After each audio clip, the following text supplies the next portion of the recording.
Todo es por gracia. Este es el tema número 3 de nuestra epístola que estamos estudiando, que es 1 Timoteo. En el capítulo 1, versículo 12 al 17, voy a leer. Doy gracias al que me fortaleció, a Cristo Jesús nuestro Señor, porque me tuvo por fiel, poniéndome en el ministerio, habiendo yo sido antes blasfemo, perseguidor e injuriador, mas fui recibido en misericordia porque lo hice por ignorancia, en incredulidad. Pero la gracia de nuestro Señor fue más abundante con la fe y el amor que es en Cristo Jesús. Palabra fiel y digna de ser recibida por todos, que Cristo Jesús vino al mundo para salvar a los pecadores, de los cuales yo soy el primero. Por esto fui recibido en misericordia, para que Jesucristo mostrase en mí, el primero, toda su clemencia, para ejemplo de los que habrían de creer en Él, para vida eterna. Todo es por gracia. Por tanto, dice, al Rey de los siglos, inmortal, invisible, al único y sabio Dios, sea honor y gloria por los siglos de los siglos. Amén. Las buenas nuevas del Evangelio consisten en que Dios, por su gracia, en eso consiste el Evangelio, en que Dios, por su gracia, puede cambiar las vidas de las personas que creen en Cristo. Hay múltiples ejemplos allí en las Escrituras, como la samaritana, una mujer que llevaba una vida totalmente disipada y perdida. Cuando tiene un encuentro con Cristo, la gracia de Jesús se manifestó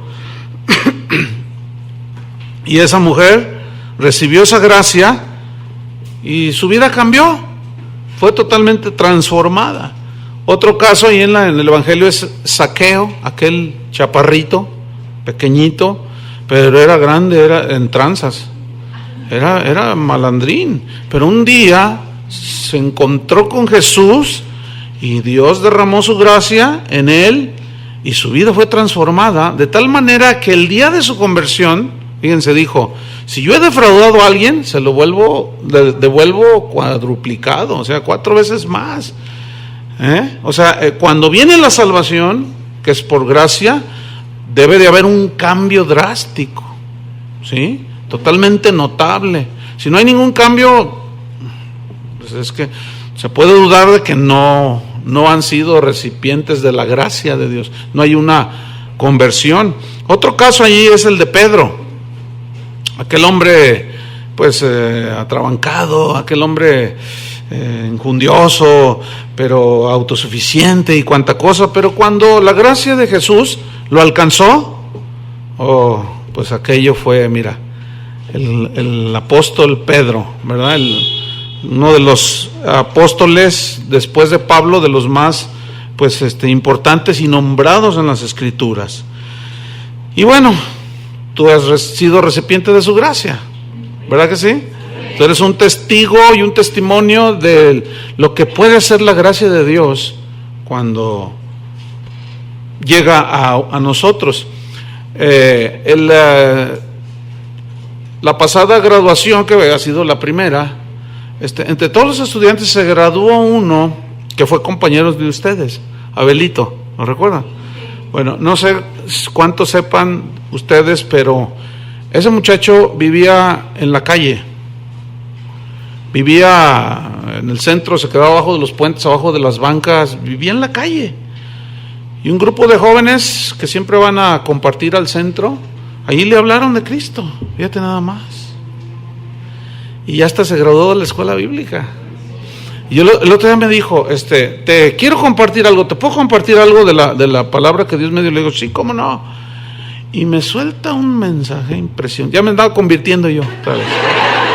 Dije, no, yo cuando lo estaba oyendo hablar dije, no, es que es impresionante la gracia de Dios cuando alcanza a alguien. Bueno, pues esa gracia alcanzó al apóstol Pablo.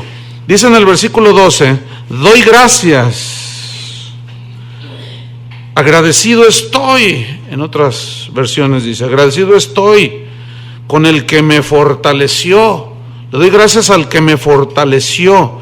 Y esta frase nos está demostrando Pablo cómo la gracia capacitadora que Dios da, porque dice, doy gracias, y fíjese, la palabra gracias de gratitud viene de la palabra gracia, ¿sí? Pero gracias es el favor de Dios y es la influencia del Espíritu Santo en el corazón del ser humano. Pero de aquí para allá, o sea, del hombre hacia Dios es de gratitud, ¿sí? Entonces, dice, yo estoy agradecido, le doy gracias al que me fortaleció. O sea, esa fortaleza que había recibido Pablo es la gracia que capacita para enfrentar cualquier situación en la vida cotidiana y en el ministerio. Por ejemplo, una gracia que se manifiesta cuando alguien muere es que los familiares, si son cristianos, de pronto manifiestan una actitud de mucha fortaleza.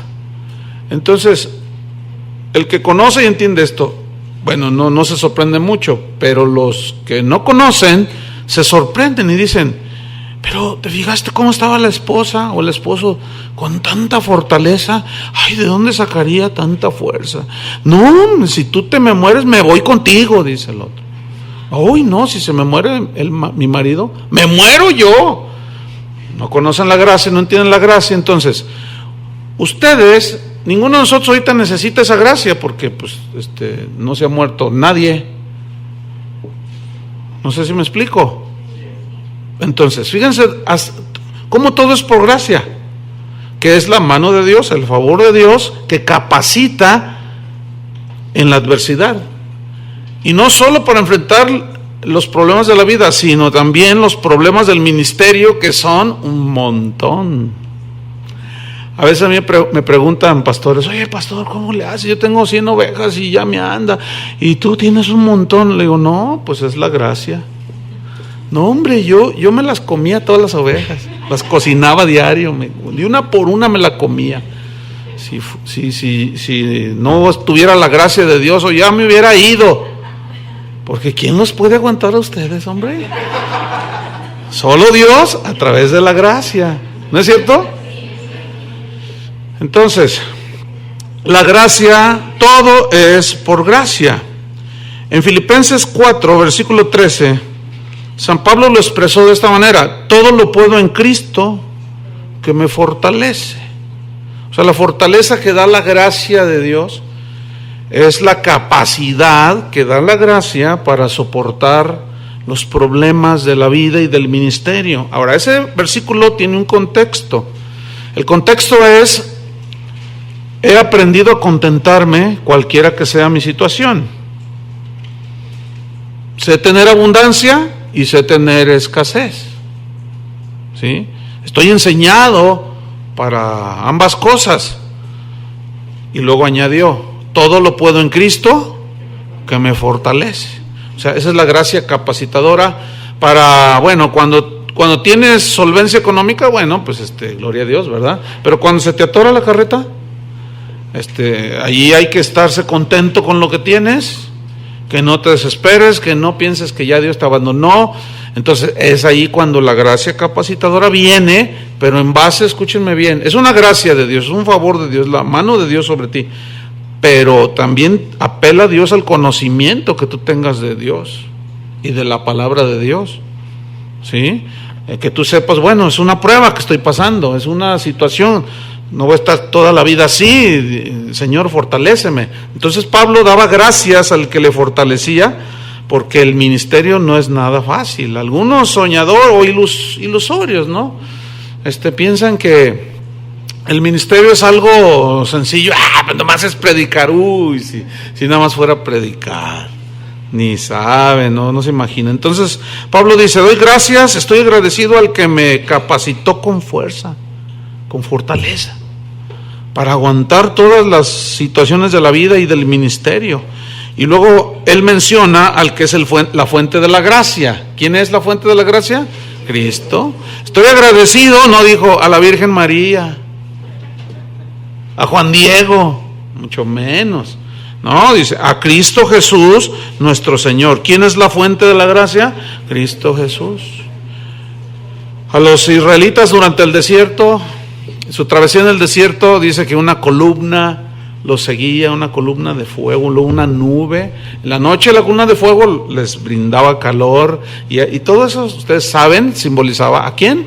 A Cristo, ya manifestándose la gracia desde antes del tiempo de Jesús, ya manifestando Dios su gracia. En el día había una nube que los cubría del sol y pues se refrescaban más, un poquito más. Entonces allí vemos la gracia de Dios. Pero ¿quién es la fuente de la gracia? Cristo Jesús es la fuente de la gracia. ¿Sí? En Juan capítulo 1, versículo 17, dice que la ley vino por medio de Moisés. Por medio de Moisés fue dada la ley, o a través de él, Dios se la dictó a Moisés. Pero la gracia, dice, y la verdad vinieron por medio de Jesucristo. Es decir, ahorita, desde el momento en que Jesús asciende al cielo, la humanidad entra en un periodo nuevo. Antes de Moisés no había ley. Eran las personas ley a sí mismos, la ley de su conciencia era la que los acusaba o los defendía, según en Romanos. Después vino el tiempo de la ley y la ley los regía, pero como la ley, por medio de la ley es el conocimiento del pecado, pues la gente vivía en condenación. Aunque el ejemplo de Abraham, creyó Abraham a Dios y le fue contado por justicia, habla de la gracia. ¿Cuántos hombres fueron salvos por gracia? Porque creyeron, de alguna manera tuvieron una revelación de la gracia de Dios. Hebreos 11 nos muestra esa grande lista de personajes del Antiguo Testamento que recibieron por gracia, ¿sí? La fortaleza, la salvación y todo lo que la gracia incluye. Entonces dice que la ley por medio de Moisés fue dada, pero la gracia y la verdad vinieron por medio de Jesucristo. Entonces, desde el momento que Jesús asciende a los cielos, se inicia el periodo de la gracia.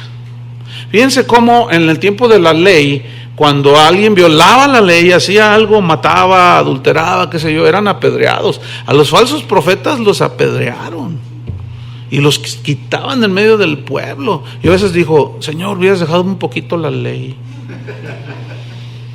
para apedrear a todo ese montón de falsos profetas que andan ahí nomás burlándose de Dios. Pero gracias a Dios que estamos bajo la gracia, ¿verdad? Porque a lo mejor a nosotros nos apedrean también. Entonces, por gracia ya no, ¿verdad? Entonces, te vas a quedar con las ganas.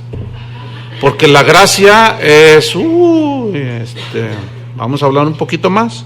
Entonces, vino la gracia y la verdad por medio de Jesucristo. Entonces, Él es la fuente de la gracia.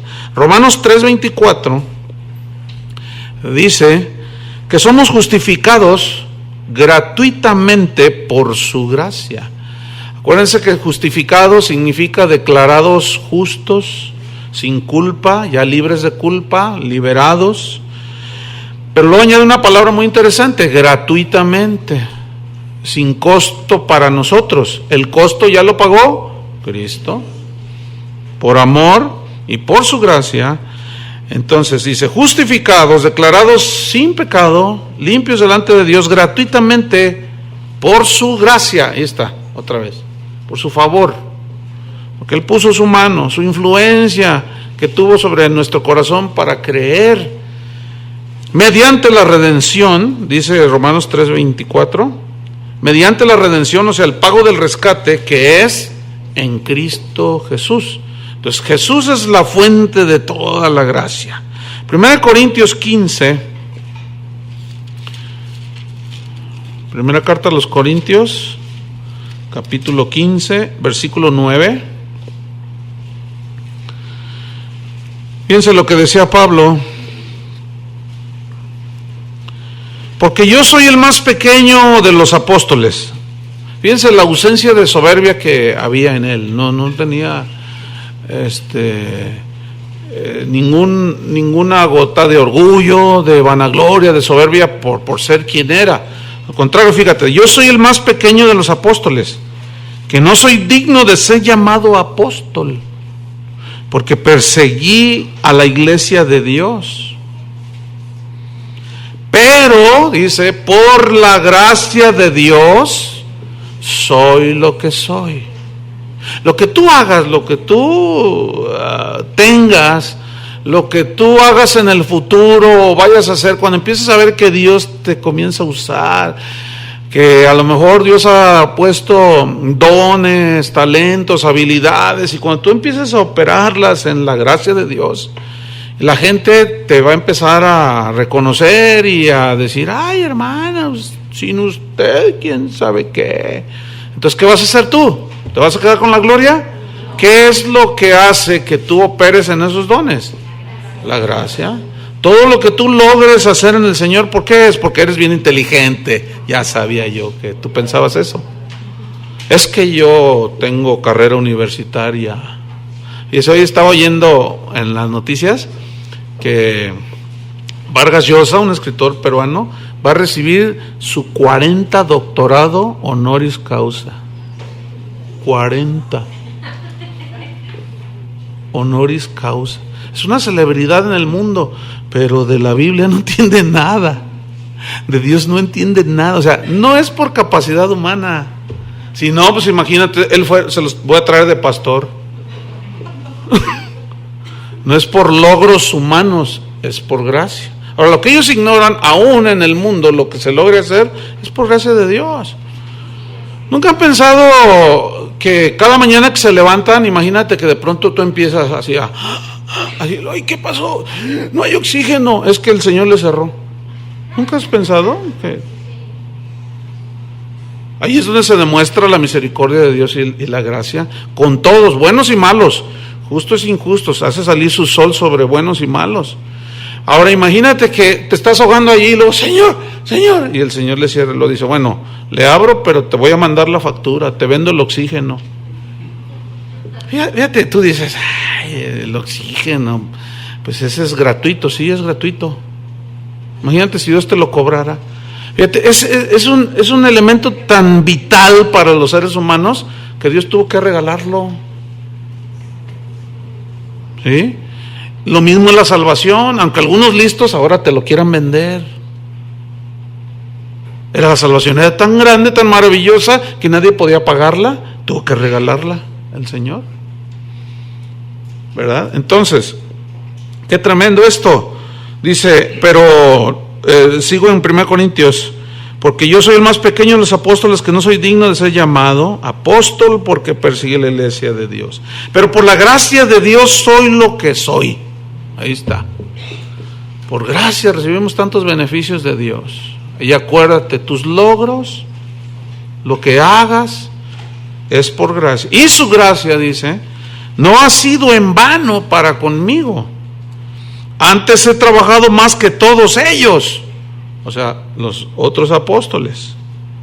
Pero no yo, sino la gracia de Dios conmigo.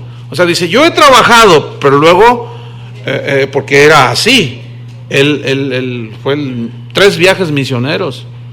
Se lanzó Pablo de una manera extraordinaria.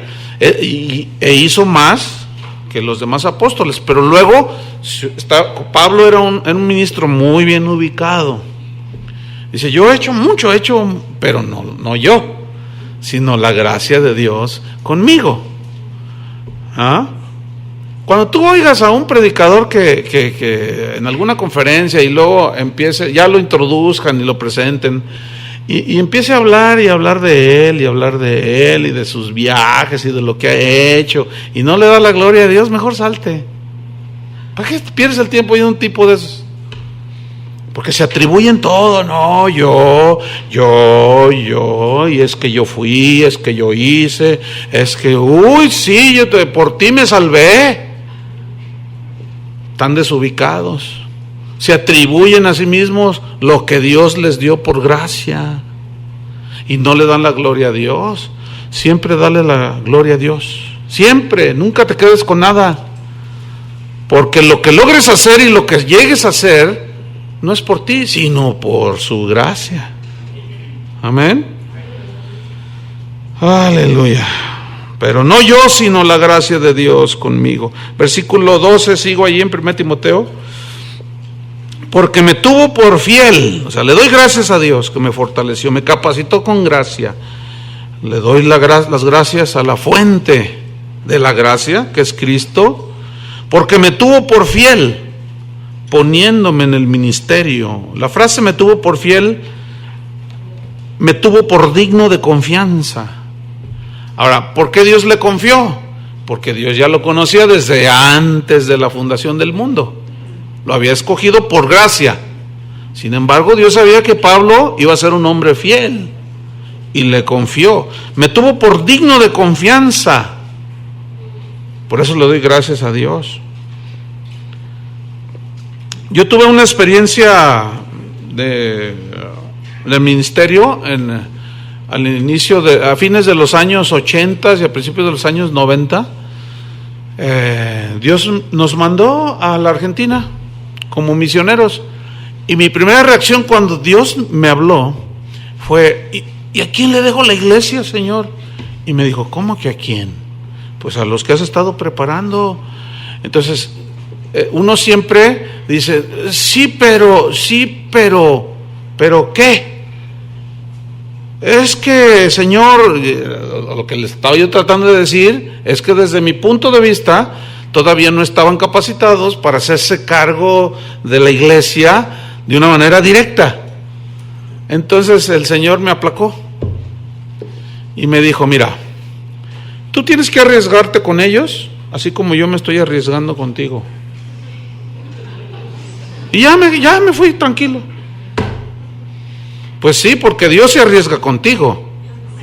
Pablo dice: me tuvo por fiel poniéndome en el ministerio y le confió, ¿qué? La palabra de Dios. Qué tremendo lo que Dios nos confía. Y luego, para hacer lo que hacemos a veces, lo que muchos ministros hacen, qué terrible va a ser cuando rindamos cuentas. Si tú caminas bien con Dios y guardas bien lo que te dio por gracia, le vas a dar buenas cuentas a Dios. Entonces me fui tranquilo y dije: no, pues sí, Señor. Entonces en lo que me enfoqué fue en ser fiel en lo que Él me estaba dando.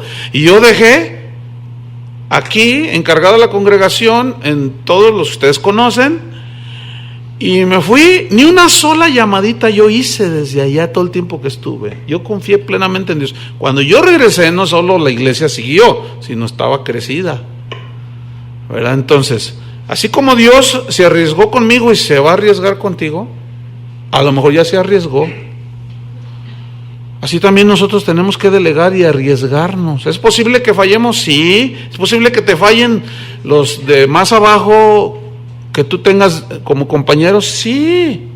Pero acuérdate que la gracia de Dios nos está capacitando, ¿sí? Entonces, qué tremendo es esto. Me tuvo por fiel, me tuvo por digno de confianza y me puso en el ministerio, dice. Es decir, al ponerlo en el ministerio, Pablo está reconociendo que la gracia de Dios le fue dada para hacer el trabajo de Dios. Uno de los errores comunes en el ministerio de hoy es pensar que cuando se convierte una persona, un hombre o una mujer, y resulta que estos son gerentes de un banco, gerentes de una gran empresa, el pastor asume que automáticamente va a ser líder en la iglesia porque es líder allá afuera. ¿Dónde dice eso? Si siempre en la Biblia se ve que Dios escogió a los menos capacitados.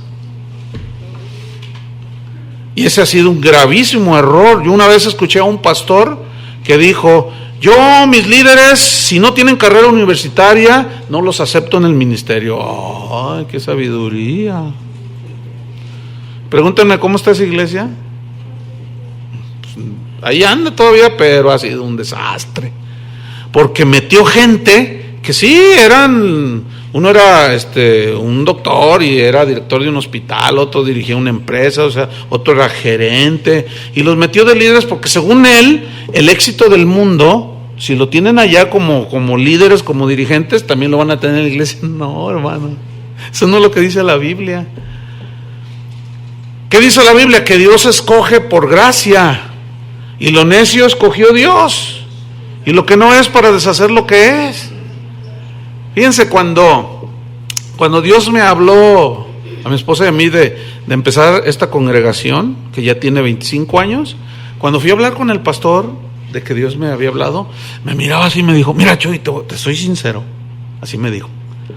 Dice: mira, yo podría pensar y creer que varios de los otros líderes sí podrían levantar una hora, pero tú, o sea, así me dijo, pero tú, dice, yo tengo mis dudas, dice. Entonces yo le dije: bueno, hermano, pues yo también tengo mis dudas. Yo dije: ¿cómo le voy a hacer si yo nunca he levantado una congregación de cero? Y me dice: ay, no, pues no se te ve por dónde. Y fíjense, qué cosa, no se me veía. Es que se le ve la zanca al pollo, ¿no? Y ni zanca tenía el pollo, yo creo, en ese momento. Fíjense qué tremendo. Así es que nadie te menosprecie, porque Timoteo llegó un momento en que lo menospreciaron, porque estaba joven. Y por eso Pablo le dijo en la segunda carta, o en la primera, donde haya sido, pero ahí está. A veces es tanto que no me sé todos los versículos. Pero le dijo: ninguno tenga en poco tu juventud. ¿Por qué le dijo eso? Porque lo estaban menospreciando. Y a mí me pasó cuando empecé la congregación. Yo tenía 25 años de edad. Estaba bien chavo como ustedes. Estaba muy joven y bueno, tenía cierta experiencia en el ministerio, pero no. Y entonces empezó a convertir personas ya adultas y me miraban así como que: este muchacho. Un día vino un pastor que quería conocer al pastor de casa de oración, y era un pastor como de 50 años. O sea, yo era la mitad. Entonces llegó y me dice: oiga, quiero hablar con el pastor de casa de oración. Le digo: yo soy. Miren, literalmente le hizo así, de arriba abajo: ¿usted es? Ay, bueno, en otra ocasión vengo. Fíjate nomás. Y qué tremendo. O sea, fue terrible. Me ve de arriba abajo: ¿usted es el pastor? Yo no sé cómo me vio o qué, ¿sabe? Pero qué actitud tan horrible, ¿no? Bueno, nunca hagas eso, porque tú no sabes cómo la gracia de Dios está obrando. Y empezamos la congregación, y como a los 2 años, 3 años que ya habíamos empezado, Adrián Hernández, lo ubican, ¿verdad? Tiene un hermano que es pastor, y su hermano ya tiene más tiempo en el ministerio, y yo lo había conocido en la iglesia donde yo había nacido. Entonces ya Casa de Oración ya tenía 3 años, ya estaba creciendo, y un día vino a Guadalajara, y como él ministra al Señor en el canto así muy, muy, muy bien, y predica, pues lo invité.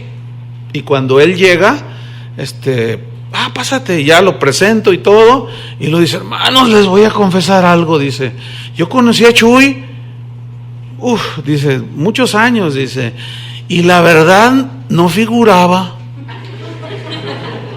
Dice: ay, dice, mira qué cosas hace Dios de la nada, ¿verdad, hermano Chuy? Le digo: pues sí, de la nada. Entonces fíjate, todo el mundo reconocía que pues nada, que no eres nada, que yo no era nada. Déjenme decirles una cosa: por la gracia de Dios, y espero seguir así, con los pies en la tierra, yo no me considero nada diferente a nadie, ni a ustedes, ¿no? Pablo decía que él reconocía la gracia de Dios, como obraba en su vida. Es por gracia. Ahora imagínate cuando un ministro se enorgullece: es que yo tengo 500 personas. Es por ti. Cálmate, Nabucodonosor, al rato vas a andar como bestia ahí.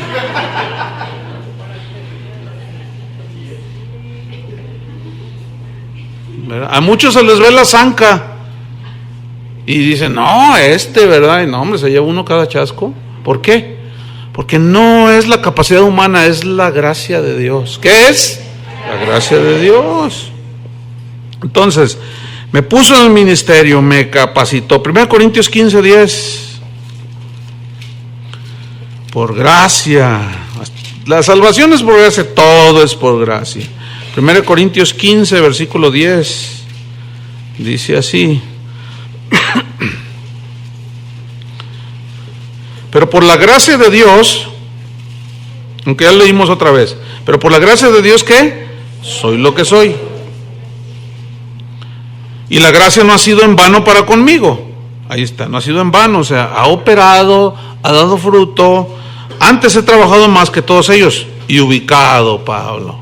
Y tenemos que ubicarnos nosotros igual. Pero no yo, sino la gracia de Dios conmigo. Entonces recuerda esto, cuando Dios te use es por gracia. 1 Corintios 3. Mira cómo la palabra de Dios nos ubica para que no se nos vaya el humo a la cabeza. 1 Corintios 3, versículo 5. Dice, ¿qué pues es Pablo? 1 Corintios 3, 5. ¿Qué pues es Pablo? Dice. ¿Y qué es Apolos? Solo son servidores, por medio de los cuales habéis creído, ciertamente. Y esto según lo que a cada uno concedió el Señor.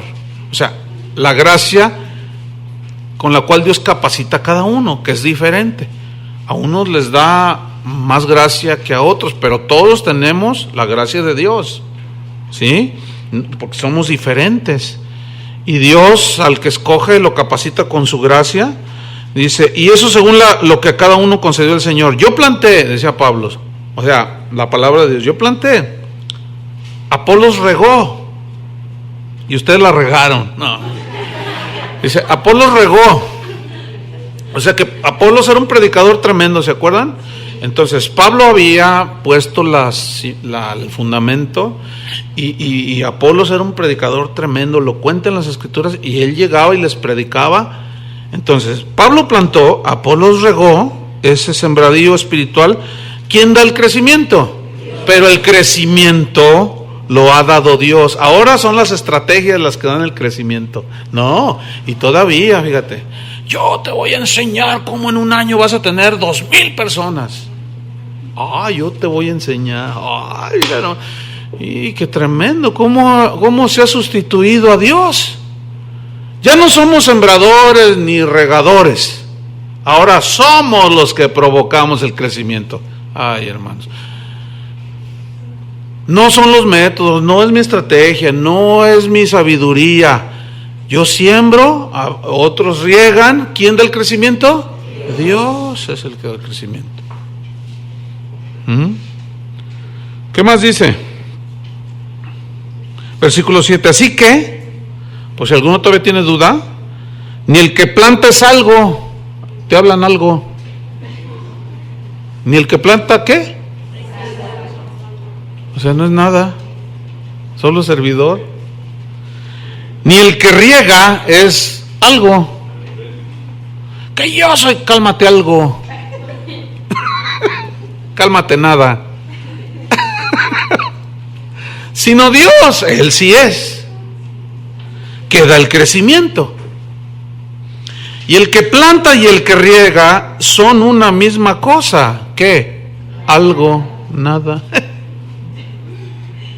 Aunque cada uno recibirá su recompensa de su trabajo conforme a su labor. Pero lo que logre hacer es ¿por qué? Por gracia. Versículo 9. Porque nosotros somos colaboradores de Dios. Somos achichincles. ¿Cómo le dicen a los adolescentes? Los chachos. Somos los chachos del Señor, o sea, los sirvientes del Señor. Los que nos dice, ve y vamos, hazlo y lo hacemos. Nosotros somos colaboradores de Dios y vosotros, les decía Pablo a los Corintios, sois la labranza de Dios, o sea, el campo, lo que se está formando, edificio de Dios. Pero noten el versículo 10, conforme a la gracia de Dios que me ha sido dada. Es decir, fíjate, tú vas a lograr solamente aquello para lo cual Dios te va a capacitar por su gracia. No más, no menos. Y ahí es donde otra vez caemos en errores y en desbalance, en desequilibrio, cuando vemos a un pastor que tiene una mega iglesia y tiene 20,000 personas. Entonces yo digo, si él pudo, ¿por qué yo no? Todo lo puedo en Cristo que me fortalece. Pero esa es la gracia de Dios para él. ¿Sí? Esa es la gracia de Dios para él. Y ahí están, que el método, y que quién sabe que ahí meten en ayuno a la gente. Pero no es cuestión de torcerle el brazo a Dios y de ayunar y de que... Es la gracia de Dios en la labranza de Dios la que produce el crecimiento que Dios quiere. No el que yo quiero. Porque yo puedo anhelar tener una congregación de 20,000, pero ¿tendré la gracia para pastorearla? ¿Tendré la sabiduría de Dios? A lo mejor me da una gracia para 400. Bueno, pues esas hay que dirigirlas en toda su trayectoria en esta tierra, camino al cielo. Esa es la medida de la gracia. Es diferente para cada uno. Además del trabajo es diferente. Yo sembré, decía Pablo, Apolos regó. O sea, nos complementamos. Entonces todos esos seminarios de venga y sepa y aprenda cómo crecerá su iglesia a miles, pura mercadotecnia. Yo, dice Pablo, como perito arquitecto, puse el fundamento. ¿Quién es el fundamento? Cristo. Y otro edifica encima, como Apolos edificaba. Pero luego dice, pero cada uno mire cómo sobreedifica. O sea, a mí me compartieron, pusieron el fundamento. Otros predicadores y maestros edificaron en mí la palabra. Pero luego yo miro, debo de ver cómo yo sobreedifico. Entonces, ¿ven cómo dependemos los unos de los otros? Entonces, Dios, ¿qué va a premiar? A ver, aquí tenemos un pastor con 50 ovejas y aquí tenemos uno que tiene 10,000. Si el de 50 es fiel a su llamamiento, igual que el de 10,000, ¿a quién le va a dar más premio? A los dos igual, porque Dios no premia el número, sino la fidelidad en el llamado. Así es. Y ahí es donde los que abusan, los fraudulentos, apelan a la codicia de los pastores. Porque ¿quién no quiere tener una iglesia grande? Pero luego, como te la presentan, te están apelando a tu codicia, porque luego ya asumen, no, pues si yo soy pastor de una iglesia grande, yo voy a ser reconocido. Yo voy a ser un hombre que la gente va a respetar, porque... Fíjense, a mí me pasó algo bien especial. Cuando empezamos, pues empecé con los que hoy son los líderes. Y yo me empecé a juntar con pastores y me miraban con simpatía, pues estaba joven. Y me miraban, no le echas ganas, muchacho, y no sé qué, ¿no? Entonces, mientras fuimos una iglesia pequeña, entre comillas, porque para Dios no hay eso, Dios ve todos como una sola. Pero así como los hombres vemos, mientras fuimos una iglesia pequeña, oye, Chuy, pero nomás empezó a crecer la congregación y hubieran visto, se me echaron encima. Y yo no entendía. Ay, te crees mucho. ¿Por qué me dices eso? No, que tú, que... Pero, ¿por qué me estás diciendo eso? No, sí, te crees un quién sabe qué, que... Yo me sacaba de onda y me regresaba a mi casa. ¿Y por qué me diría eso el pastor? Hasta después Dios me dijo, porque es un montón de envidiosos. No todos me decían cosas, pero hubo muchos que me decían. Dice, mira, mientras eras una iglesia pequeñita, pues te mira, pero ya creciste y te vieron como competencia. No hagas lo mismo, el Señor me dijo, no hagas lo mismo. ¿Cómo nos vamos a ver como competencia, hermanos? Podemos vernos como competencia. ¿Cuándo has visto que tu ojo izquierdo compita con el derecho? Te vas a hacer visco. Pues muchos ministros compiten unos con otros. Hay países en Centro y Sudamérica que compiten. Hay iglesias en los Estados Unidos que compiten a ver quién pone la alfombra más cara y más lujosa. A mí me consta de iglesias donde apenas estrenaron un teclado que costó $3,000. Y luego los de la iglesia de enfrente se dan cuenta y dicen, no, pues hay que esperar el más nuevo, y el otro les costó 4,000. Y los otros se dan cuenta y dicen, hay que esperar el otro. Como eso siempre, cada 3 meses sacan nuevos modelos, siempre están en competencia.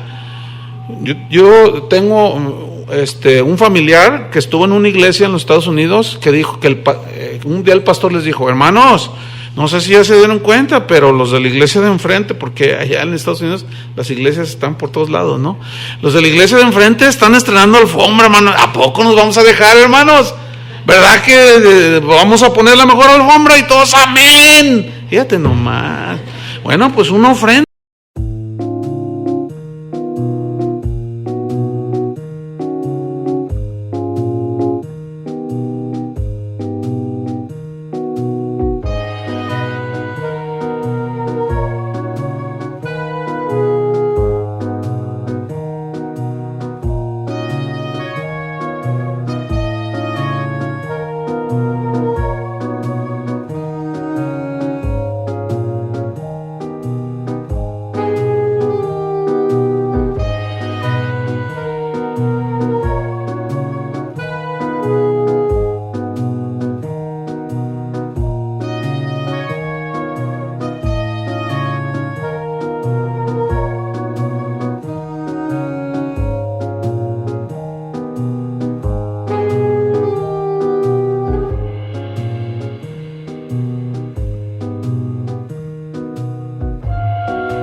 Hermanos, y miren, de pasadita hay que renovar el piano, pero ellos tienen uno electrónico, nosotros vamos, ¿qué les parece si compramos uno de cola? O sea, un piano acústico de cola, de esos grandotes así. Y los hermanos bien espirituales, amén, hermanos, sí, claro, lo mejor para el Señor. Ese es el pretexto, para ocultar el orgullo, la soberbia y la competencia, para la gloria de Dios. Sí, cómo no, para la gloria de Dios. Ustedes no se metan en esas tonterías, hermano. ¿Pero por qué entran en eso? Porque no reconocen la gracia de Dios. Por eso, así de simple. Pero ¿qué decía Pablo? No yo, sino la gracia de Dios conmigo. Vamos a 1 Timoteo en el versículo número 13. Doy gracias al que me fortaleció. A Cristo me puso por fiel, digno de confianza, y me puso en el ministerio. Habiendo yo sido antes, fíjate. Entonces Pablo reconoció que antes de conocer a Cristo, pues estaba perdido, y reconoce la gracia salvadora, que necesitaba la gracia. Entonces él habla un poco acerca de él. Él no tenía costumbre de hablar acerca de él. Cuando él narró su experiencia que se fue al tercer cielo, se vio obligado, porque habían llegado falsos profetas que contaban sueños y visiones, y los corintios se apantallaban. Y dice, miren, yo también me puedo gloriar de eso. En Dios me gloriaré. Dice, ustedes me están obligando a decirles lo siguiente. Conozco un hombre, si en el cuerpo fuera, y les empieza a contar que él había tenido experiencias sublimes en el ámbito espiritual, pero ese no es el mensaje del evangelio, tener experiencias sublimes o espirituales. El mensaje del evangelio es la palabra de Dios. Por eso yo no creo mucho en eso de dar mi testimonio y pasarme 1 hora y media hablando de que yo fui al cielo, que fui al infierno y que... No, Pablo tocaba algunos aspectos de su vida, pero no era tan extenso y ni se gloriaba. Entonces dice, yo antes fui un blasfemo, significa un calumniador de Dios, alguien que habla mal de Dios, violento, que fíjense, en una de sus cartas dice que él era fariseo de fariseos. Dice, en cuanto a la ley irreprensible, o sea que guardaba la ley desde su punto de vista, bien. Eso es lo que él dice que creía, que era irreprensible, pero no era así. Él estaba engañado de que la ley podía salvarlo, hasta que recibió la revelación de que no es por las obras de la ley, sino por gracia. Por eso es el apóstol que más enseñó de la gracia. Por eso él dice, fíjense, él cuenta que había sido un blasfemo. Él había violentado los 10 mandamientos Y él creía que era irreprensible, por otro lado. Porque él perseguía a los cristianos, ¿se acuerdan?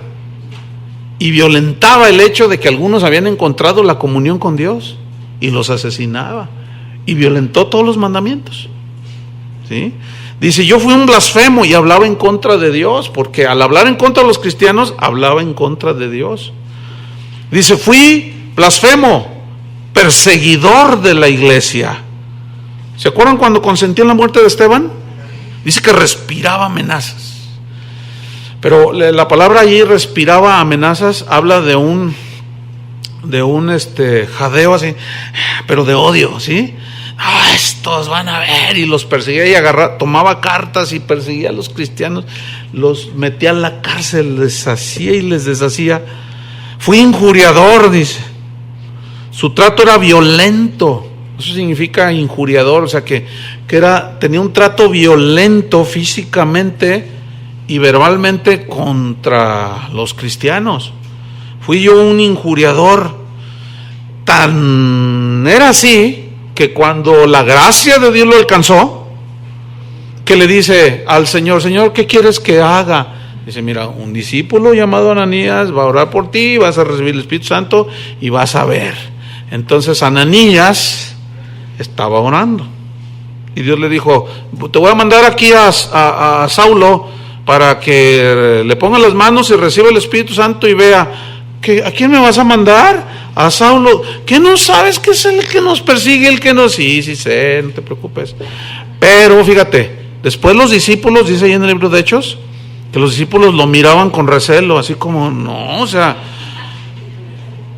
¿por qué? Porque los maltrataba. ¿Sí? Hagan de cuenta que se convierte el cardenal de aquí de Guadalajara. De a de veras, así más o menos. ¿Ustedes creen que Dios lo puede alcanzar? A ese ni la gracia de Dios lo alcanza. Eso quisieron algunos. Pero no, la gracia de Dios, imagínense que se convierte y luego, pero genuinamente. Y luego ustedes oyen y saben y dicen, nah. Y luego que el pastor lo invitó a predicar. ¡No! Y con razón, es un demonio ese señor. Pero Pablo no era menos demonio, ¿sí o no? No era menos demonio, pero vean la gracia de Dios. Y pues si Dios tiene a bien derramar su gracia sobre el señor cardenal, pues que la derrame, ¿sí? Pero al principio, si él se convirtiera, todos íbamos a estar así como no creyendo, ¿verdad? Entonces así estaban ellos, y Pablo lo reconoce, dice, yo fui blasfemo, hablaba contra Dios, perseguía a la iglesia de Dios, era injuriador. Versículo 13, mas fui recibido a misericordia.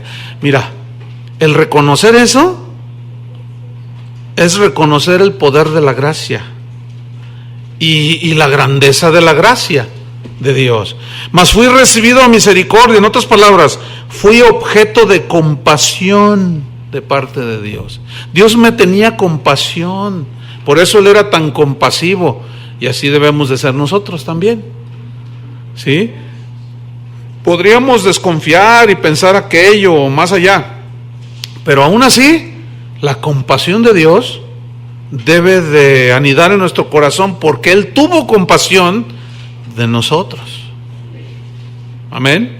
Entonces no debemos limitar a Dios, porque su gracia excede a todo conocimiento.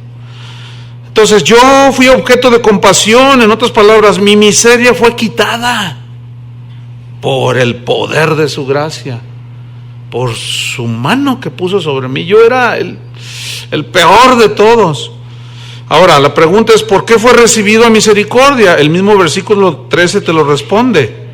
Porque lo hice, ¿cómo? Por ignorancia. ¿Por ignorancia de quién? De Dios. Pero él creía que conocía a Dios porque se sabía la ley. Así mucha gente, aún cristianos en las iglesias, creen que porque se saben unos versículos y unos salmos y qué sé yo, ya con eso. No, hay que conocer a Cristo de una manera íntima, profunda, espiritual, de tal manera que te hace nacer de nuevo. te hace nacer de Dios. Entonces él dice que lo hizo por ignorancia de Dios y por ignorancia de su voluntad. Entonces, escuchen, aquí hay un principio muy escondidito.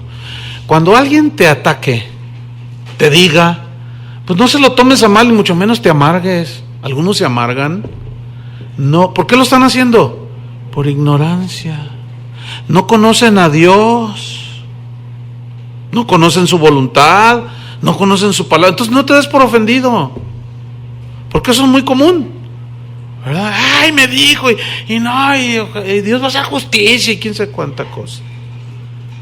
Pero lo están haciendo por ignorancia de Dios y de su voluntad. Entonces tú tienes que ser compasivo. ¿Se acuerdan de Jesús en la cruz? A Jesús en la cruz. Padre, perdónalos, no saben lo que hacen. ¿Ven? Entonces, lo hice, dice, en ignorancia, en incredulidad, o sea, no tenía fe en Cristo. Y lo hice, por eso lo hizo. Versículo 14. Pero, estos sí son peros que valen, ¿verdad? Pero la gracia de nuestro Señor fue más abundante con la fe y el amor que es en Cristo Jesús. Yo quiero que noten cómo Pablo contrasta la medida de la gracia. Pecado abundante, porque él dice que fue injuriador, blasfemo, perseguidor, mucho pecado. Fíjense, abundancia de pecado en su vida, y fíjense cómo contrasta con la abundancia de la gracia. Pero la gracia de nuestro Señor fue, ¿cómo? Más. Ese más es en relación a sus injurias, su persecución, su blasfemia. ¿Entienden? O sea, su pecado era mucho, pero hubo más gracia.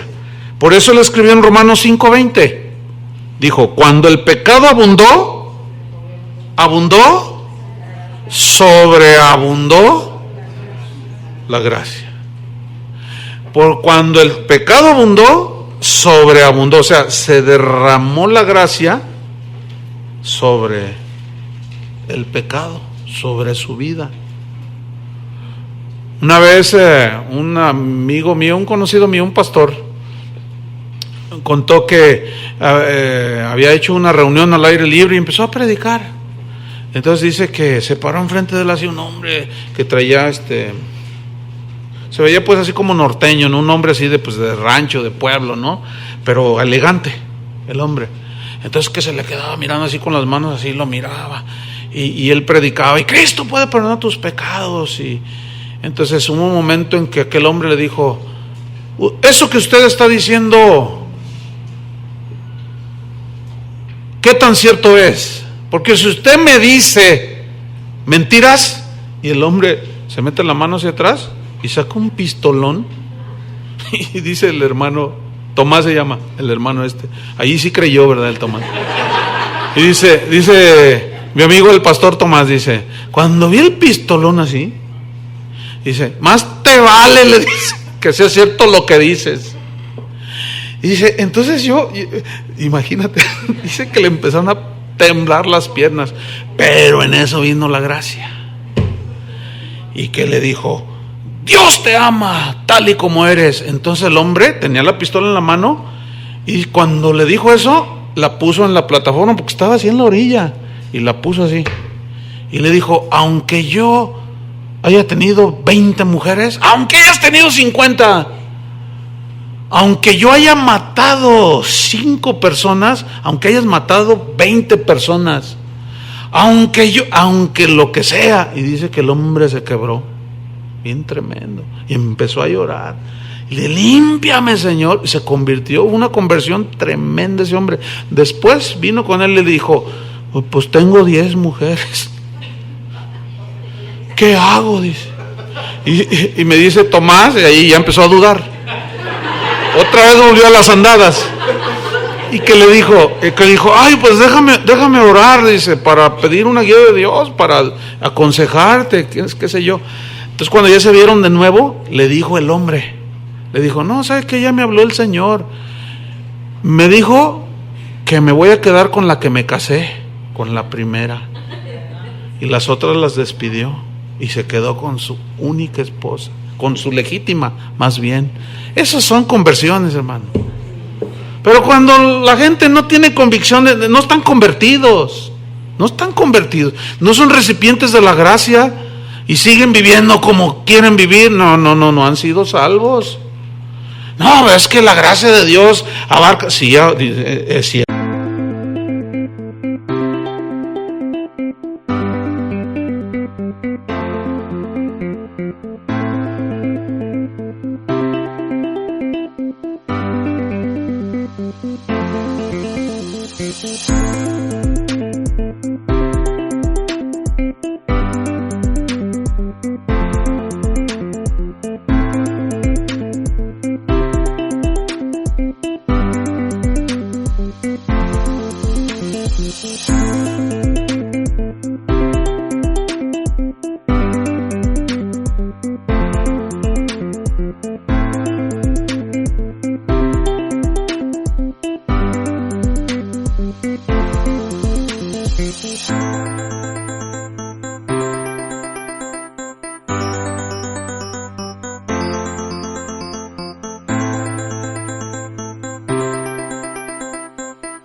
¿Cierto? Pero no todos reciben esa gracia. ¿Por qué? Porque no se convierten. Entonces, sí, qué tremendo. Entonces Pablo contrasta: cuando el pecado abundó, sobreabundó la gracia. Qué maravilloso.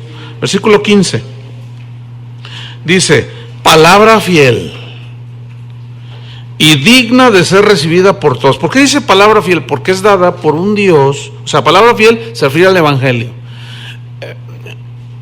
¿Por qué es fiel? Porque Dios nunca te va a echar mentiras. Dios nunca te va a engañar. ¿Te imaginas que aquel día tú te mueres y llega el momento de dar cuentas a Dios, qué sé yo? Entonces tú le dices: Señor, yo creí. No, pues ¿quién te dijo eso? No, pues me dijeron que era por fe. No, tenías que haber pactado con la televisora. A veces me doy vuelo, me ensaño, ¿no? Pero es que así es, hermanos. Hay que, en Tito 1:10, anótenlo, Tito 1:10 y creo que 10 y 11, Pablo dice: a todos esos que andan trastornando la fe de algunos es preciso taparles la boca. Así dice. Y si no, compruébenlo ahí. Tito 1:10, es entre el 10 y el 11, de ahí no pasa. Es 11. ¿Qué dice?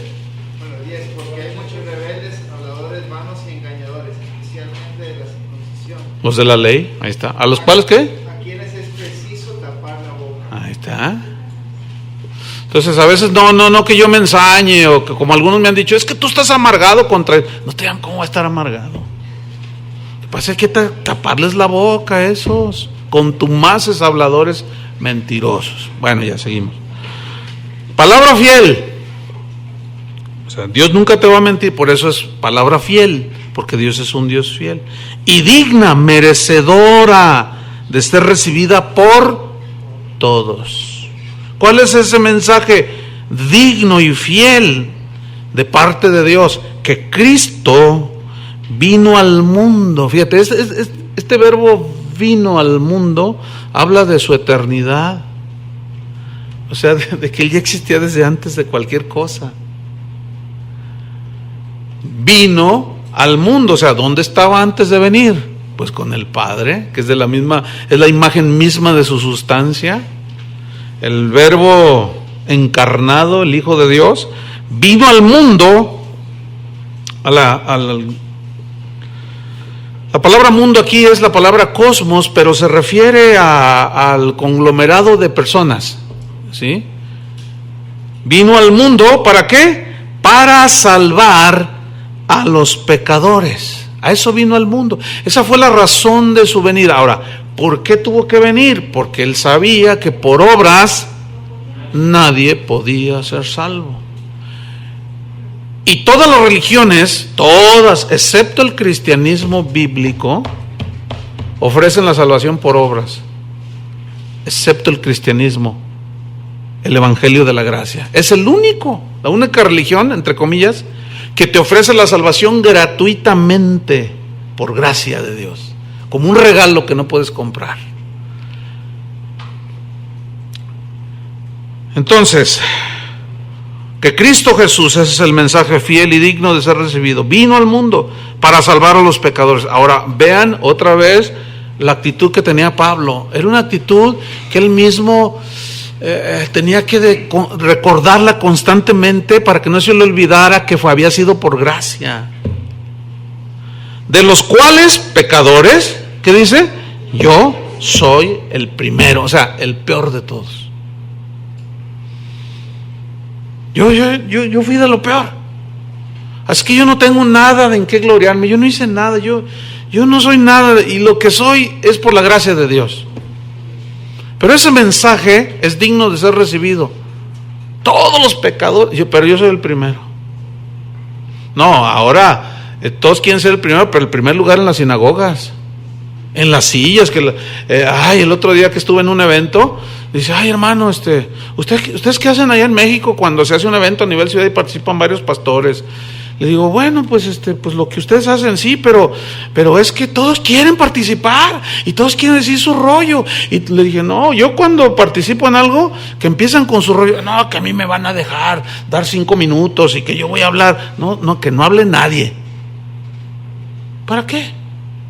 Pues es que como ven el montón de gente, dicen, ahorita es cuando me van a conocer, imagínense. Son puras actitudes de la carne, horribles. Ustedes nunca pidan foro, dejen que Dios se los dé.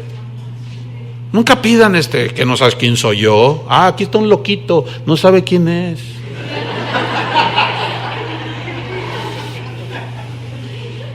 La típica, ¿verdad? No sabes quién soy yo, pues no, si usted no sabe menos yo. Está perdido el hermano.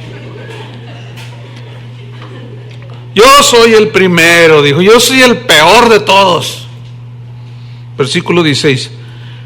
Pero por esto, porque fui el peor, fui recibido a misericordia, a compasión de Dios. Me vio tan perdido,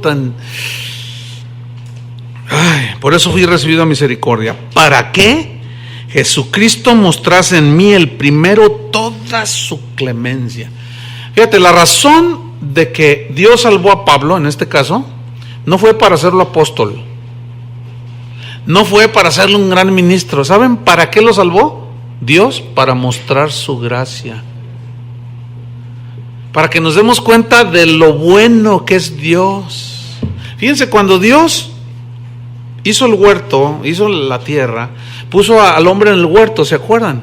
Y le dijo Dios, fíjate la abundancia de la gracia de Dios y de su generosidad. Le dijo al hombre, mira, Adán, ven para acá. Y ahí va Adán. Dice, mira, de todos los árboles del huerto, ¿qué? Eso es abundancia de parte de Dios. Eso es generosidad. De todos los árboles del huerto puedes comer. Y lo lleva a un arbolito ahí todo chiquito, qué sé yo, uno solo. Y dice, menos de este. Dios estaba mostrando su generosidad, ¿no es cierto? Pero luego llega el diablo y le dice, ¿con que Dios os ha dicho que de todos los árboles y de este no? Y dice, sí, de este me prohibió. Qué mezquino es Dios. Mira nomás, este es el bueno.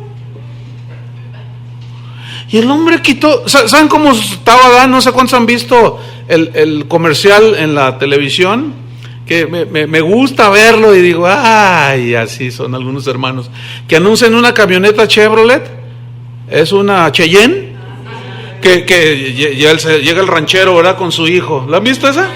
¿Verdad? Y luego, mira mi hijo, le dice, y se ve unas tierras impresionantes, ¿no? Mira hijo, un día todo esto será suyo. Y el muchachito Babalucas, ¿verdad? Voltea así y oye papá, ¿y la Cheyenne? Mi hijo, un día todo esto será suyo. Y el muchachito viendo la Cheyenne. Yo cuando vi esto, está buenísimo. Pero yo pensando en los hermanos. Pensando en los cristianos, pensando en la gente que Dios, fíjate, la abundancia de Dios, perdón, reconciliación, redención, y están pensando en la triste Cheyenne. Todo su evangelio, toda su enseñanza son casitas y carritas. Ay, hermano. Y la Cheyenne, papá. Está buenísimo ese, ¿no? Yo dije, no, ese lo iluminó el Señor al que hizo ese comercio. Fíjate, el chiquillo no tenía la capacidad de pensar que con todos esos terrenos, toda esa riqueza, podía comprar 20,000 Cheyennes. Y así están muchos cristianos. Están enfocados en la Cheyenne. Pero teniendo al dueño de todo, pues te puede dar muchas Cheyennes, muchas camionetas. En fin, así está el asunto. Entonces dice Pablo, yo fui salvado para que Jesucristo mostrase en mí el primero, o sea, el mayor de todos los pecadores, toda su clemencia. Toda su clemencia. Fíjate, habla de la grandeza, de la abundancia, de la gracia. Toda su clemencia. Mira, esa gracia nos alcanzó a nosotros. La gracia de Dios, al paso de los años, no se envejece, no se debilita, no se corrompe. Por eso dice en 1 de Pedro, el apóstol dice, mas al Dios de toda gracia, el Dios de toda gracia. Para ejemplo, dice, fíjate, y aquí estás tú incluido, fui recibido misericordia para que Jesucristo mostrase en mí el primero toda su clemencia, para ejemplo, muestra de los que habrían de creer en Él para vida eterna. Todo por gracia. Por tanto, fíjate, él termina este pensamiento acerca de la gracia. Por tanto, dice, en vista de, como consecuencia de todo esto, yo reconozco, y eso es lo que debemos de reconocer. Por tanto, dice, al Rey de los siglos. Aquí siglos significa edades, en todas las edades, mas el Rey de todas las edades, de todos los tiempos, pasados, presentes y futuros. Él es el Rey de la gloria. Mas, por tanto, el Rey de las edades, de los siglos, inmortal, o sea, que no es como nosotros, que se muere, que Dios no va disminuyendo como el sol se va extinguiendo poco a poco. No, es inmortal, no muere. Ahora, Cristo murió en su cuerpo. ¿Estamos? Sí. En su cuerpo humano. Al Rey de los siglos, inmortal, invisible, que nadie puede ver, pero es visible su gracia. Algún día le veremos tal y como Él es. Ahora no podemos verle, porque si lo viéramos, miráramos, nos caíamos fulminados, ¿verdad? Pero es invisible, pero su obra es visible. La creación, dice, da muestras de que hay un creador. De modo que lo que existe fue hecho de lo que no se veía. Y las obras de la creación dan testimonio de que hay un creador, un diseñador tan maravilloso, tan sabio, inteligente. Y luego dice, al único, no hay otro, y sabio Dios. ¿Quién como nuestro Dios? Que con toda su sabiduría planeó todo para mostrar qué clase de Dios es. El Dios de toda gracia. Sea honor, reconocimiento, ¿sí?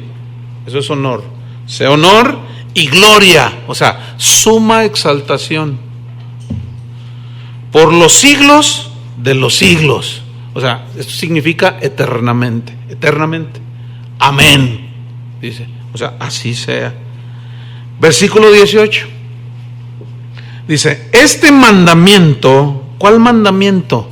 Fíjate, ¿se acuerdan del encargo en el versículo 3? Te encargué. Fíjense la preocupación de Pablo por la sana doctrina,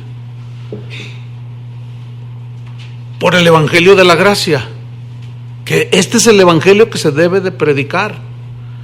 Aunque, como dice, ya estudiamos que la ley es buena si uno la usa legítimamente, y a los que no son hijos de Dios hay que predicarles la ley, pero no los dejes, o sea, el decálogo, los 10 mandamientos. Porque por medio de la ley es el conocimiento del pecado, pero luego hay que sacarlos de ahí, ¿cómo? Por la gracia, con la gracia. Pero sabes que tú no tienes que hacer nada, solo creer en lo que Jesús hizo en la cruz. ¿Cómo? Y ahí es donde la gracia de Dios puede ser derramada en el peor de los pecadores. Por eso escuchen bien, los que confían en sus propias obras, en su sabiduría, en su dinero, en lo que ellos pueden hacer, están menospreciando ¿qué? La gracia de Dios. Están diciendo, tu clemencia a mí no me sirve, yo soy bueno. Tu misericordia, no, yo para qué la quiero si yo sé valerme por mí mismo. Todos esos se vuelven religiosos y se vuelven enemigos de Dios porque menospreciaron el sacrificio de Cristo, que es la muestra de gracia más grande de parte de Dios, para que todo aquel que en Él cree no se pierda, mas tenga vida eterna. Este mandamiento, hijo mío, te encargo. Luego aquí ya hay un depósito. Mira, el evangelio de la gracia, te lo encargo, le dice Pablo a Timoteo. Timoteo, te lo encargo, cuídalo, para que conforme a las profecías que se hicieron antes en cuanto a ti, milites por ellas la buena milicia. Fíjate, las profecías que habla aquí eran palabras que daban profetas, hombres de Dios, para confirmar el llamado que ya Timoteo tenía. Por ejemplo, en Hechos 13, versículo 1, dice que había profetas y maestros, estaban orando, y el Espíritu Santo habló, en Hechos 13:1. ¿Cómo habló? Por medio de algún profeta, de algún hermano que tenía este don. Y dijo el Espíritu Santo, apartadme a Saulo y a Bernabé, escuchen, para la obra a la que los he llamado. O sea, ya Dios les había hablado. Entonces la profecía no es para dirigir la vida de nadie, es para confirmar lo que Dios te dice en tu interior. Porque acuérdense que la comunión con Dios es personal. Por ejemplo, fíjense, ahora que andaba yo en Guatemala, hace 2 semanas, estaba en una reunión y estaba la adoración y empezaron a ministrar un pastor y que me da una palabra. Miren, yo en mi vida lo había visto el pastor, él no me había visto, había oído de alguna manera, sabía que yo era pastor de Guadalajara, pero él no sabía nada de mí, joven, como de unos 30 años, y me dio una palabra que me la han dado 3, 4 veces, de una confirmación que ya Dios había hablado, pero es una cosa extraordinaria, ¿sí? Entonces, viene a recontra confirmar el llamado que yo tengo ya como pastor y ministro. Entonces, yo ya estoy convencido y ahí milito, ahí me voy. ¿Me estoy explicando? Sí, Timoteo había recibido palabra de que él iba a ser pastor, pero no solo una palabra de esas lisonjeras, como hoy se estila y se usa, no, porque ya desde que Timoteo era muy jovencito, los discípulos en Hechos lo prueba, hablaban bien de un joven llamado Timoteo, ¿se acuerdan? Y todos daban buen testimonio de Timoteo. Tanto era el testimonio que Pablo lo vio, lo conoció, y cuando hizo uno de sus viajes dijo, yo quiero que Timoteo vaya conmigo, y lo escogió, porque sabía el Espíritu le dio testimonio a él que Timoteo era un escogido por Dios para el ministerio. Por eso es que a él le encargó, ya cuando lo trajo él en uno de sus viajes y lo discipulaba y le enseñaba, dijo, no, está joven, pero es un hombre de Dios, Timoteo, el que honra a Dios, y va a honrar a Dios. Por eso le encargó que se quedase en Éfeso, para que corrigiese lo deficiente y no dejara que enseñaran cosas torcidas. Por eso le encarga el evangelio de la gracia. Mira, es el evangelio, cuídalo. Entonces, milita por ellas, militar por ellas, la buena milicia, son términos militares. O sea, es un mandato de Dios y los mandatos de Dios no se discuten. En la milicia, los soldados, cuando el sargento dice, tú te vas a ir al frente y les vas a salir por el flanco derecho, y les vas a tirar una granada. Y el soldado no le dice, pues no tengo ganas. Porque los meten en juicio militar, ¿saben eso, no? Las órdenes militares son súper estrictas. Ningún soldado puede decir que no porque cae bajo juicio militar y así le anda yendo. Las órdenes no se discuten. Hay una historia que sucedió durante la guerra civil en los Estados Unidos de un soldado que pero él manejaba un cañón. Él era el adiestrado para manejar un cañón. Entonces, cuenta esta historia que sucedió en las colinas de uno de los estados, ahí en Minnesota, durante la guerra civil en los Estados Unidos, que el capitán del pelotón le dijo a ese soldado, apúntese a aquella casa blanca, y ya le da las instrucciones y el tipo apunta. Entonces dice, ¡fuego! Y ¡pah! Truena el cañón y la casita voló en pedazos. Ahí se ven escondidos unos enemigos. Entonces cuando la casita vuela en pedazos, el soldado empieza a llorar y se recarga en el cañón y empieza a llorar. Y entonces el capitán extrañado le dice, ¿por qué lloras, soldado? Dice, es que esa es la casa donde yo nací, donde yo viví toda mi infancia. Ahí nacieron todos mis hermanos, esa era la casa de mis padres. Entonces le dice el soldado, ¿y por qué no me dijo? No, dice, es que las órdenes no se discuten. Qué grueso. Ya se andaba flaqueando el capitán, el otro ya andaba así como, porque los sentimientos a veces nos ganan. No, las órdenes de Dios no se discuten. Y ese es el término que usa. Mira, Timoteo, ni me discutas, milita en tu llamamiento. Bueno, enfócate, guarda el mandamiento, guarda el evangelio, y las profecías que te dieron te confirmaron. Bueno, pues por ellas milita.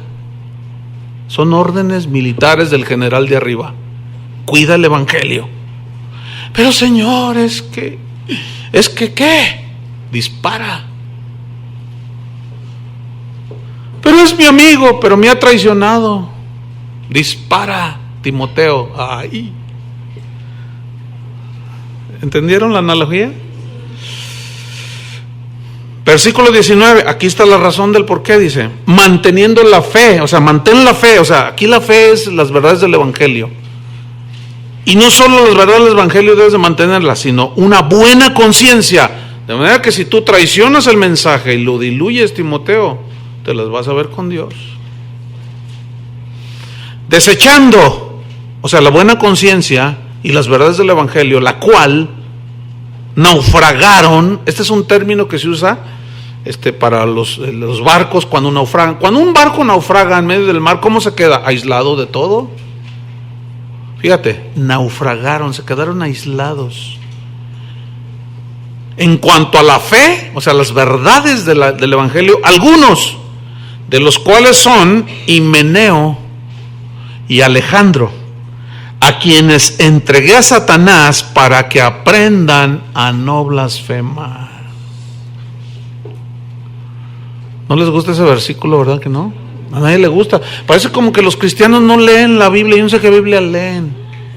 Porque hoy se burlan de Dios, tuercen el evangelio, y luego por ahí alguien levanta la voz y dice, no, y hasta nombre da. No, ¿qué es eso? Eso, y Dios es amor, lo primero. No juzgues para que no seas juzgados.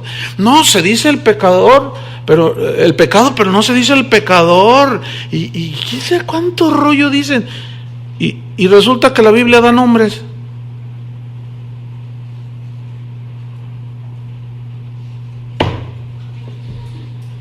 Imagínate, ¿no? Se dice el pecado, pero no el pecador. Imagínate que tu presencia es asaltan un banco y matan al policía. Y a una señora que iba a depositar le dan un balazo en la frente, y a su niña también le dan un balazo y la matan. Y tú viste, y llega la poli. Llega la policía y dice, ¿quién vio? Dice, bueno, yo, a ver, descríbame a los asaltantes y asesinos. No, yo le digo el pecado, pero no el pecador. Porque le dice, mire señora, No me venga con sus payasadas, le va a decir el policía. ¿Cómo que me va a decir el pecado? No, el pecado. El pecado ya se vio, pero necesitamos agarrar a los asesinos. No, es que ¿dónde está el amor? ¿Cómo fue el amor? ¿Qué no está viendo lo que hizo? Estos asesinos pueden volver a asesinar personas y a robar. Y ustedes saben que la ley dice que si tú sabes y no declaras, te haces cómplice de aquel. La ley te lo dice y la palabra de Dios no calla. Así está la cosa.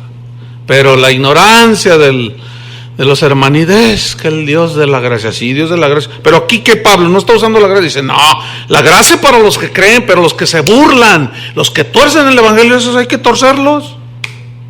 Ya si Dios después hace misericordia con ese asunto de Dios, pero nosotros vamos a defender el evangelio. Y Himeneo y Alejandro los entregué a Satanás. ¿Qué significa eso? Los sacó de la iglesia, de la comunión de la iglesia.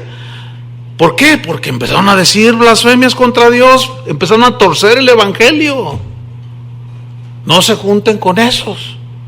Y cuando entregarlos a Satanás es dejarlos a merced de Satanás. ¿Por qué? Porque se quita la cobertura de la iglesia, la cobertura de Dios. ¿Se acuerdan en 1 Corintios 5, 11, no, capítulo 5 del fornicario de Corinto, que también andaba haciendo y deshaciendo, y Pablo lo regaña y les dice, ustedes no han hecho nada. Dice, al tal entregué a Satanás para destrucción de la carne, a fin de que su espíritu sea salvo en el día del Señor. Hay disciplina en la iglesia, hermanos, pero hoy no se ejerce la disciplina en la iglesia.